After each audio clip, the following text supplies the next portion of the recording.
Buenos dias, Gunners Collective TV. Back at it, you already know. Like a torta with the snack cabinet. Bye, bye, bye. In a menudo style direct fashion, man, we're going to get straight into it. But before we do, hit that like and subscribe button. Put your notification bell on also. That way you're directed to the direction of the dope content that I am kicking. And I highly appreciate all the support I've been getting. Buenos dias, man. Good morning. Good morning out there. Now, the story I wanted to tell and what I wanted to speak on is something that I've rarely seen put on YouTube, right? And people always ask me questions, and I'm going to answer the questions that they ask me. So here's the number one trending question that everybody's been asking me. And I'm going to give you the answer to the best of my abilities. Because to be honest and totally truthful with you, I haven't been to prison for a minute. So things might have changed. But prior to the change, man, when I was in there, this is the way it rocked, right? So I'm going to give it to you as real as it gets. So they've been asking me, well, what do bikers do? The Mongols, the outlaws, the Hells Angels, the Mongols. What do they do when they get locked up in the California system? Do they rock biker? Do they have their own little yards? Are they segregated? What happens, Holmes? Or do they rock with their people? Well, again, like I said, man, prison is racial, okay? There's racial lines that are drawn. Spensa, the Spensa Natira, it's been like that, Holmes. I can't change it. You can't change it. God might be able to change it. That's about it, right? Other than that, ain't no man walking this earth can change what's going on once it's set in stone. It's etched in there like an etch-a-sketch. That's period.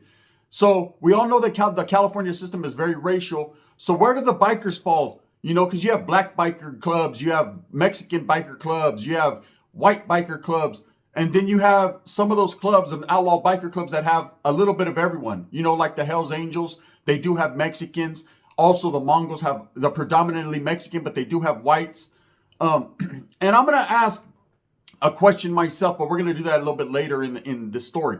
So anyways, where do the bikers stand in prison? Well, I can tell you one thing. You know, when I was incarcerated in prison a long time ago, there were some Hells Angels that actually tried to rise up against the AB. There were some Hells Angels that tried to do their own thing and segregate themselves. It didn't quite work out for them. Now, I'm not going to lie to you, man. The Hells Angels are a very well-respected group on the streets. They handle their business. They're feared. They're feared because they're respected. They've built that fear on respect. People see them cruising down the freeway, cruising down the highway, and you already know, hey, people trip. Hey, that's the Hells Angels, right? People that are not used to that lifestyle or have been involved. You know, myself, having Theos that function and kicked it with Hells Angels, and even having a Theo that was a Hells Angel once upon a time, I was used to seeing these gentlemen. I was used to seeing these guys. You know, my father back in the days used to ride a Harley. So he used to have a lot of biker homeboys from all different clubs. He never joined a club, but he was kind of like a nomad, I guess you would say. Someone who was cool with a little bit of everyone. He had his camaradas. He had his homeboys. You know, regardless of where they were from, that was their business. They were just a whole bunch of bikers in the front yard drinking beer and eating carne asada tacos. But at the same time, that's how he rocked. So I could say when I was locked up, you know, I remember distinctly that there was a few Hells Angels on the yard, and they kicked it with the Woods. They were considered Woods. See, one thing about prison in California is whatever gang you're from, albeit, yeah, you're going to represent that, get it tatted on you. That's your hood, your barrio. You're always going to have that love, homes. But that gets put to the side for the greater cause. For whatever the organization in there says you're part of that, that's what you're fucking part of, eh? And that's it. So, of course, these Hells Angels would get locked up, and they were Woods. They would go with the wood car. That was it, man. But on this particular yard, there was about 3 or 4 of them. And what happened was there was a Mexican Hells Angel that came to the yard. Okay, this is where the shit got very tricky. Because when this guy came to the yard, of course, he couldn't kick it because of the way he rocked and how he looked. He was a very dark Mexican.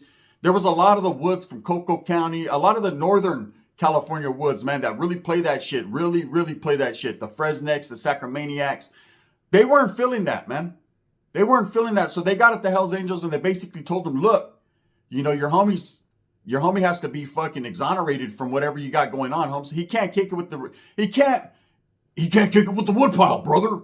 Because he's just a little, see, if he was a lighter shade of brown, he might be able to, but because he's a darker shade of black, right? They weren't going to do that.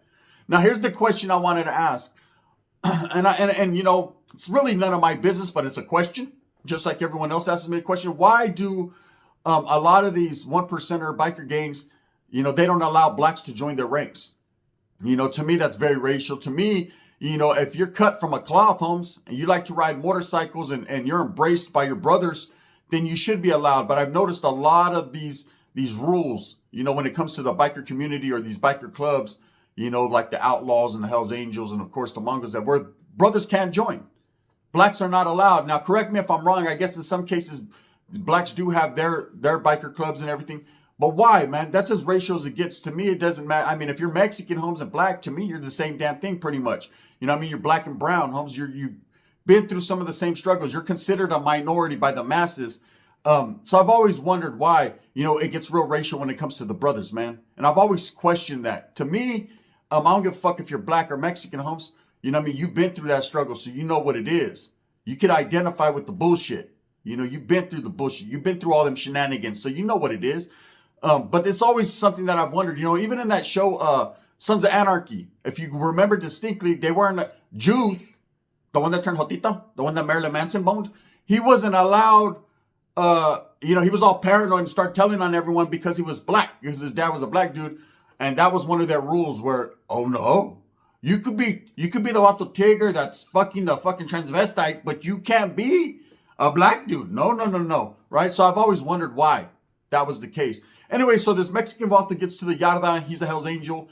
And of course, his brothers are like, hey, brother, what's up? They know him from the streets and it's all good. But the Woods are tripping. So it was that point right there on that particular yard where the Woods and the Hell's Angels decided to kind of separate. And I ain't gonna lie, every Hell's Angel that was on the yard, there was 3 or 4 of them, man, plus the Mexican dude that came, they all got rolled up off that yard. And they didn't go out without fighting, without bringing metal to the yard. Believe me, it was a little melee that happened and the Woods removed them just for that particular reason. See, up until that point on that said yard, man, like I said, the Hell's Angels weren't really Hell's Angels. They were, but they were also from the Wood car. So that's how that rocked. Now, as far as the Mongols went, I distinctly remember back in the days, when the Mongols were actually going at it with the Emin, man. They were actually going at it. They weren't seeing eye to eye for whatever reason. And from everything that I've heard, it was because Doc Cavazos, who at that time was the national president of the Mongols, was actually recruiting dropout gang members, dropout Sureño gang members from down south, and also current active gang members from down south. He was basically flipping them. There was a lot of Vatos that were disillusioned with the organization or disillusioned with what was going on within their hood. And just kind of gravitated towards kicking it with the Mongols. And these Vatos seen it as an opportunity to recruit some real soldados, to recruit some Vatos that were with the business. And them didn't like that. Nobody likes you taking from their recruiting pool, Holmes. No one likes you poisoning their people and swaying them in a different direction in a different organization. Because at the end of the day, man, that depletes the manpower. And manpower is power, period, and respect. Everything is based upon how much soldados you have, Holmes, who's willing to do your bidding and put in that work. So that started to become a big thing in the Los Angeles area and down south in Southern California, whereas these Mongols weren't seeing eye to eye. And there could have been one particular reason that set it off. I'm not privy to that conversation. But all that I heard, through history was that they, were bumping heads based upon that and based upon the Mongols not wanting to fucking pay their share of what, to play. You already know, man, in Southern California, you got to pay to play. That's it. That's just what it is, man. Who you pay and what you pay is none of my fucking beeswax, but I will tell you this, you will pay to play. It doesn't matter who you are. You try to go down to Southern California, start a club up or start a function or an organization, Holmes, and you're going to kick in or get kicked in. It's just how it's been. It's going to continue to be that way. So from everything that I heard, they didn't want to participate. They weren't trying to pay the tax man. They weren't trying to pay the tax collector. And at the end of the day, what happened to them was war, guerra. And it was a war that was fought on the LA streets and within them county jails for a while, to the point where they had to actually segregate the Mongols from the Sureños because, the Sureños, once they're given a directive or told that these Vatos are no good, they don't question it. They just handle their business. They're a very well-known group to very knowingly handle their shit. But the Mongols ain't no suckers, man. These guys they're cut from the same cloth. They come from the same streets. East LA and all that area, man. And a lot of these Mongols, from Montebello and from all these areas that they're from, Long Beach, they put in that work. Oh, they definitely were doing their thing. And they were very well known. And there was times when you'd get to a pod, and there'd be more Mongols than anyone. And so they'd be running that pod and they'd get off and they'd do some removals. And that's how it goes in guerra, man. Sometimes you're up, sometimes you're down. Sometimes you have the numbers. But for the most part, the Southsiders are always the deepest. And you best believe this. The brothers are strong, but Sureño was the deepest. That's a fact. So for a while that went on. Eventually, over time, what would happen is the Mongols would go ahead and break bread like Jesus said and come to an understanding. Now, whether they pay taxes or they don't, that's something I can't answer. Again, another question that I'm not privy to the answers, but I will say, man, that there's some type of white flag that was raised, Holmes. It's all good. A truce, so you could say, right? So now when you're locked up and you're in prison in the California system, a lot of the guys that were Mongols actually rock with the Southern car, but there are some Mongols from up north in Northern California and San Jose. So you would ask yourself, well, how would they rock? Well, this is where things get a little sticky, is because I had a homeboy that was actually from San Jose that was a Mongol, but he rocked as a Norteño. And the reason was because of the area he was from, who his family was, who his crime partners were. And that's kind of how it is in prison. It's all based upon racial lines and geography. If you're from Northern California, now I know it's going to get tricky with the upstaters being sureños from up north in Northern California. And that's always been the argument, Well, these vatos they claim Southern, but they're from up north. Yeah, but at the same time, that's what they choose to do. Every man has a choice. He makes that choice. So them vatos they're different. They're different because, albeit, yeah, they do grow up in Northern California. They represent the cities where they're from. They actually represent a different carro, man. So that's where it gets a little sticky with that one. But as far as say the Mongols from San Jose, I noticed that a lot of them vatos, or ones that are from up north, they actually rolled with Norteños. So what happens again, man, when you get to prison is you let the bullshit go. You let the hood, the street politics and all that go, because now you're part of a prison gang. You're part of a prison organization, or you're up under the direction or the umbrella of what's going on in there. So anyways, what happens when these two rival groups, the Mongols and the Hells Angels, and even some outlaws, man, I ran into very few of them, but there has been some of them. Or say the Vagos, which is probably one of the biggest biker clubs in California. What happens when these guys meet heads up to their fed up? Now that's hard. Now, I was actually in Sat F, right? Which is in New Corcoran. And there was a Hells Angel that had been there for a while, man. This guy had been functioning. It was a 4-yard. He had been doing his thing. And, he was kicking it with the Woods. But at the same time, man, he had this big old Hells Angels blasted on his back. Everybody knew he was a Hells Angel. He was from Oakland, But at the same time, he was also a Wood. So if push came to shove, he was going to rock with his peoples. Well, there was a couple Mongols that actually came to that yard. First one came undercover, man. Didn't have no Mongol tattoos, so no one knew. And he went to a building, and all of a sudden, it started to circulate. Hey, there's a Mongol on the yard. And this Hells Angel, this was about at the height of the time when Hells Angels and Mongols were really, really going at it. When there was a lot of back and forth. The Nevada thing had happened, where they got into it at the casino, and this was, that situation when they were really the guerra was on.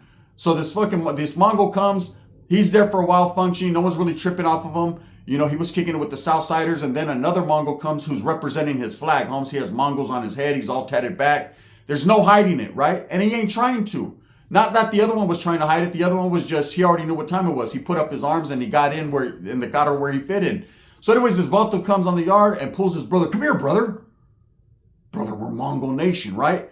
And one thing I can say about the Mongols, I've actually kicked it with a few of them, man. Like I said, I got a homeboy from San Jose that's a Mongol, and I'll tell you right now, damn Vatos are with that business. Okay, they're with that shit. They're with every bit of activity. They can spell activity over and over again, even backwards. They're with the shits, right? So this dude's like, hey, homie, there's a Hells Angel on this yard. He had heard. And, every time he takes off his shirt, he's busting our eyes. So we're going to get on this Vato's head. So this is where it became a Southern white thing. Because these guys were programming with Sureños, the Mongols were, and because this Hells Angel at this time was programming with the Woods, right? And this was the tail end of their bullshit. I guess the Southerners had accepted, the Mongols into the ring of fire. And, hey, I see the train a-coming. It's coming around the man, right? It was about to get into some man in black shit. It was about to get real. So, the Sureños was like, hey, whatever you guys want to do, fuck it, Holmes. I guess they had been getting into it with the Woods a little bit right there anyways. One thing about, and the people trip out on this, but this is the fact and the truth, man. The way to control a prison yard is through, the guys who really control it, man, are the ones who have all the dope. Let's be real. If you have the shit going on, man, if you're the connect on that yard, you have that yard pretty much, right? If you're bringing in a whole bunch of shit and motherfuckers are staying high, they're happy with you, homes. There's going to be people that will protect that. They want to stay high in these yards. These vatos are trying to forget about their past and trying to forget about what's going on out there. So there's a lot of vatos that get in that spoon in prison. I know it's unfortunate, man. I know it's continuing the criminal ways. But, man, that's just the way it is. There's a lot of vatos that like to forget. That's why you have a lot of alcoholics and people that drink. You know, they're trying to forget their problems. They get into the spoon or they get into the bottle because that becomes something that masks their true feelings and how they're feeling. You know, they're in a state of depression. They're locked up. A lot of these guys are doing life. You know, so they want to forget about that shit. So they'll drink a little pisto, slam with a little R, a little binky, bink, bink, for those of you that remember. And they'll do their thing, and then they'll be on that yard functioning, you know, functioning in the cloud. So they don't have to remember the bullshit. So anyways, whoever fucking controls the dope game in prison pretty much controls that yard. And usually 9 times out of 10, man, you're going to have the whites and the sureños who are really in that mix. That's them, you know, depending upon the prison. If you're in a Northern California prison where norteños are deepest, of course, you know what I'm saying? And the blacks always got their own little thing going on, man. They be smoking Yesca like it is, like there's no tomorrow. You know, I've smelled some of the best weed I've ever smelled on a prison yard. These vatos be getting the chronicles, right? They be getting chronic. So anyways, this is how it is in prison, man. Every day you're going to smell weed smoke. Every day you're going to smell tobacco smoke. Every day you're going to see vatos nodding out. And you're going to even see sometimes vatos dying on the yard. What I mean by dying on the yard is they fucking overdose. Happens, man. I've seen a whole cast of white boys just fucking die right there on the fucking bleachers. So anyways, these vatos are fucking, they're tripping with the whites anyways. Because the whites, you know, are really having that white on the yard. For those of you that don't know white, refer to fucking Wes Watson. If he doesn't have it hooped, he'll tell you all about it, right? He might even tell you about it if it's in his guts. So anyways, they were kind of tripping. There was a lightweight tension going on with the Southsiders and the whites. And people that always think, oh, the whites and South rock together. Yeah, maybe in the past, Holmes. But I've seen more shit happen between Southerners and whites than I've seen between any other groups in the world. Yes, even between blacks and whites and North and South. I've seen the whites and South really get it. You got to understand, these are two groups, man, that most of the time don't see eye to eye. A lot of these skinheads don't believe in really functioning with Mexicans, man. They do it because they, you know, it's something that's been done and the organization they're up under does that hand in hand. But at the end of the day, there's a lot of these skinheads that really have that hatred towards minority groups. They don't like Mexicans, Holmes. That's just the way it is. And then there's some that do. You know, it just depends. Every yard is fucking different. Yeah, I can't tell you one thing on how, oh, this is set in stone how it is. No, because it's different everywhere you go. It depends on who's running that yarda and exactly fucking how much dope's being brought in and what's going on on that day. Tomorrow could be a whole different day. You know, it could be a fucking good yard, and in 2 days it could be considered a bad yard, and now you have to get off. Just how it is. That's why when we'd go to Tracy, they'd have a whole list of what was the good yards you can go to and what were the bad yards, the yards you had 72 hours to get off of, right? It was crazy. And I remember going to prison one time. Susanville was bad. Susanville was good. Susanville was bad. Susanville was good. I was like, what the fuck? I don't know. I'm good. You know what I mean? Now I'm bad. You know what I mean? You just never know. So anyways, they were already tripping. Southsiders was like, fuck it, Humps. So they told these Mongols, hey, do what you got to do. So these Mongols actually got off on this Hell's Angel, man. They waited till after Chow, man, to the yard release. And they caught him slipping on the yard. He was running on the track, man. And usually you run in the buddy system, 4-yard unit. You have a partner with you. But this was a pretty big biker dude, man. And one thing about them bikers is, albeit brother, they like their brothers, man, and everything. They're really cool with their homies. But they got a lot of fucking pride. You know, they got a lot of pride in themselves. You know, they're cut from that. And so this dude used to run on the track every day, man. He'd fucking be getting his issue. Then he'd go do his bar work. It was the same old routine. And that's one thing about prison is everybody is set in their ways and it's the same old fucking routine. So if you know and you're aware and you peep the game for a little bit, you can figure out, okay, this guy's going to come out after chow. He's going to eat an apple with peanut butter. That's what he does. Then he's going to run his mile. And then after he does his daily mile, he's going to jump on the bars, Holmes. By that time, his adrenaline's pumping. We could stab him right here and right there, and everything's going to be smooth. And that's exactly what these Mongols did. They got off on him, man. They waited till he got done running. His blood was pumping. And that's not an old school myth. Like, people like to get you riled up, man. I remember a removal where the homies, they played basketball with the homie, got him all fucking pumped up, played a little handball, and when his fucking blood was at its height, boom, toma, they hit him because you bleed out faster. Your fucking blood's pumping, your heart's pumping. And that's what a lot of dudes will do. Everything is for the kill shot, man, especially on these 4 yards. Ain't no one just trying to scratch you so you can come back and retaliate. Everyone's trying to kill that. You know what I mean? Kill that noise. So, believe me, if it comes to the point where you have to put metal in someone, Holmes, you're putting metal in somebody. You're not trying to have them put it back in you. That's just it. So when I hear Wes Watson with all these crazy stories and some of these other people talking about these crazy stories, all this guy, I call cow shit. So most of it, Holmes, is they're trying to one and done you. There are some cases where you get scratched, you get whacked, and they don't put metal inside you. There's a difference between an RV, a razor, and a fucking piece, right? If motherfuckers bring pieces out to the yard, they're trying to piece you up. That's it. So anyways, they pieced this guy up. Didn't kill him, Holmes, but fucked him off pretty bad. And that started a little melee between some of the Woods and the Southsiders. And of course, they got slammed down for the time being. And eventually, man, they said that was biker shit. Now, of course, when it comes to the bullshit that you don't want to be involved in, well, that's biker shit. That was between them. That was personal. They personally did that. Even though they were part of a group, that became up. Now the street shit matters, Anyways, that was the only incident I ever seen between bikers, for the most part. But, that's what happens, or that's what was happening when I was locked up. For the people that ask what happens in the California system, is the bikers, man, you're going to function with your race. You're going to function with your people, And the only time that you'll see where you don't is like, say, if you have a white Crip or a white blood, or say you have a Mexican Crip or blood, or a black Norteño or Southsider, man. Then, of course, they're going to fuck with their gente, who they consider their gente, their people. See, it's very tricky when it comes to the politics and all that. Who is accepted and who is not accepted. I've seen white Sureños get their homes and they're embraced, they're loved, they got respect from the guys. And then I see some Valtas get there and they're called wannabes. Nah, homie, you're not from, they say you're from Wasco, Holmes. You're not from the shit. You know what I mean? What? Fool on with the shit. No. And boom. And they smash him and take everything he has. Remove them off the yard. The same thing happens with the Norteños. Now, the Norteños are a little bit more lenient as far as towards other races and ethnicities, just because, man, that goes in the bonds. Anyone worthy of the cause will be embraced. Doesn't matter what race you are. And I think that comes more so from guys in Northern California not having the numbers, but also growing up, in urban areas, places like Oakland, Richmond, you got a lot of Bay Area Norteños that grew up with blacks, man. So you see a lot of black Northerners. And as far as when you go up into the real Northern California counties, like, Yuba out there and all that area, Chico, and you're going to see a lot of white Norteños because there's a lot more white boys out there, but come from that Mexican flavor. Just how it is. Anyways, like I said, in prison, man, for those of you that ask so many questions about it, that are intrigued by it, it's different every day. It's different on every facility, every yard, every different level. You're going to have different things going on. Different politics pertain to different places.